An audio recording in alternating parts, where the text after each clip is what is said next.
I'm the Senior Program Director of the International Center for Religion and Diplomacy. We're an NGO based in DC that does peace building and conflict transformation work around the world with the focus on the role that religious actors can play in peace building. We've worked all over the world from Yemen to Colombia. Our previous CEO, James Pett, is here now. And just through that work, gotten to meet so many amazing people who are often at great risk to their lives, standing up not only for their own religious freedom, but for the religious freedom of others. We had Muslim partners in Pakistan that risked their lives to protect Christian villages that were under threat and attack.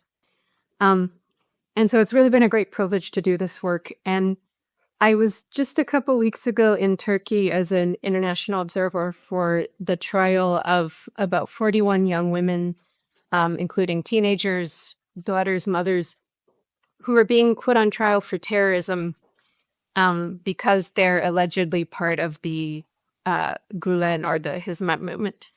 And I got to meet some of these young women, some of whom had spent 9 months in prison, and observed part of their trial. And it was just really an amazing thing to see their courage and their faith and their joyful spirits in practicing their faith in spite of, what they were facing. And in listening to the trial, it's a trial about terrorism, but there was never any question by the judge related to terrorism. There was no, did you ever train to use weapons? Did you ever learn how to make a bomb? Were you ever, training to do something violent? It was all about, were you studying math and science together? Did you go to get tea together? Why did you spend so much time with this person who was the roommate? Why did you pray together? Why did, somebody pay for your rent? And so it was clear to me that this really wasn't about terrorism, but it was about a religious movement, a peaceful religious movement being not allowed to practice in the country. And it's a shame because Turkey is a beautiful, amazing country with such a rich history. I visited the Hagia Sophia, which is now a mosque, but still has some of the Christian frescoes and art on the wall.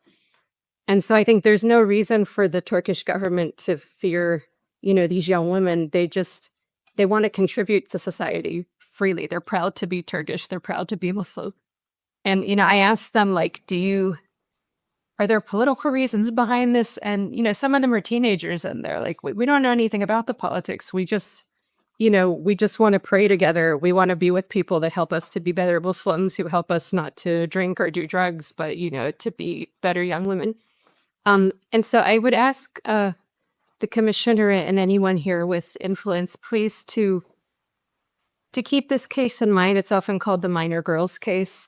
And please be a voice for these young women that are really fighting for their lives. And, let us know how you can support, how we can support you ahead. And thank you for what you do.